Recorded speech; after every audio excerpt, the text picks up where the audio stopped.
Hi అండి.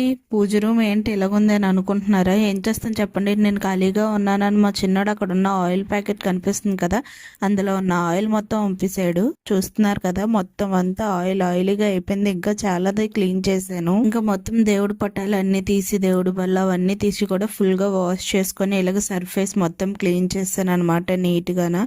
ఈ clean చేసిన దాన్ని ఇంకా మొత్తం దేవుడు పటాలు బల్ల ముగ్గులు అన్ని నీట్ గా వేసుకుని ఇలాగైతే నేను సర్దేసుకున్నాను. ఇది ఒక విధంగా నాకు ప్లస్ పాయింట్ అని నేను అనుకున్నాను. ఎందుకంటే ఉగాదికి ముందు వచ్చే అమావాస్యకి నూకాల అమ్మవారికి ఉపహారం పెడతారు కదా, నేను అప్పుడైతే ఇంకా పీరియడ్స్ టైంలో ఉండడం వల్ల అమ్మవారికి నైవేద్యం అయితే ఏం పెట్టలేకపోయాను. సో ఇంకేం చేస్తాం, వెడ్నెస్డే మొత్తం క్లీన్ చేసుకొని థర్స్డే మార్నింగే లెగిసి అమ్మవారికి నైవేద్యం అయితే ప్రిపేర్ చేస్తాను అనమాట. రైస్, చప్పటి పప్పు, స్వీట్ అట్టు ఇవన్నీ కూడా వేసి అమ్మవారికి అయితే అక్కడ నేను నైవేద్యం పెట్టేస్తున్నాను. అమ్మవారికి కొబ్బరికాయ అట్టుపళ్ళు తీసుకురమ్మంటే అట్టుపళ్ళు ఒక 2-3 షాప్స్ దగ్గర ఎతికితే ఎక్కడా కూడా పండుగ లేవంట. అందుకని మొత్తానికి పచ్చివే ఉన్నాయి అన్నారు. సో ఏదైతే ఏముంది దేవుడికి పెట్టడానికి కదా, తీసుకొచ్చేయండి, ఒక 3 తీసుకురండి, ఎక్కువ వద్దని చెప్పాను అనమాట.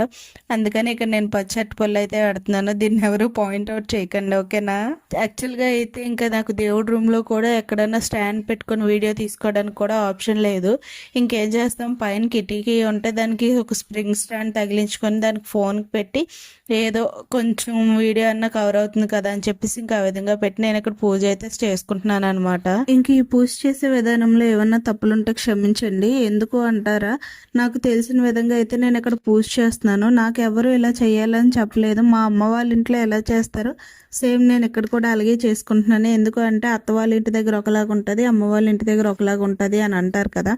సో నాకు అత్త తరపున అయితే ఎవరు చెప్పిన వాళ్ళు లేరు. అందుకని చెప్పేసి నేను ఇక్కడ మా ఇంట్లో ఏ విధంగా అయితే చేస్తారో ఆ విధంగా చేస్తున్నాను. అమ్మవారికి అయితే పూజ అన్ని చేసేసుకొని ధూపం అయితే వేస్తున్నాను. యాక్చువల్గా మా దగ్గర బొగ్గులు లేవు, సో అందుకని చెప్పేసి ఇక్కడ వేదిక అని ఉంటాయి అనమాట, సాంబ్రాన్ కడ్డీలో, అందులో ఒకటి తీసుకుని అయితే వెలిగిస్తున్నాను. దేవుడి రూమ్ లోని ఇంట్లోని ఇల్లు మొత్తం కూడా ధూపం వేసుకుంటే చాలా మంచిది అంటారు కదా. సో అందుకని చెప్పేసి ఇంక ఇంట్లో మొత్తం వేసుకున్న తర్వాత ఇంక ఫైనల్ గా అమ్మవారికి హారతి అయితే ఇచ్చేస్తున్నాను. ఒక విషయం ఏంటంటే నేను ఇక్కడ పూజ అయితే చేసుకుంటున్నాను, కానీ అమ్మవారి ఫోటోలు కానీ ఏవి కూడా మీకు కనిపించట్లేదు, ఎందుకంటే స్టాండ్ రివర్స్ లో ఉండడం వల్ల. సో ఇప్పుడు మొత్తంగా అయితే మీకు చూపిస్తాను, చూసి నా మిస్టేక్స్ ఉంటే క్షమించండి. అమ్మవారి ఆశీస్సులు మీ మీద కూడా ఎప్పుడు ఉండాలని మనస్ఫూర్తిగా కోరుకుంటున్నాను. Thanks for watching.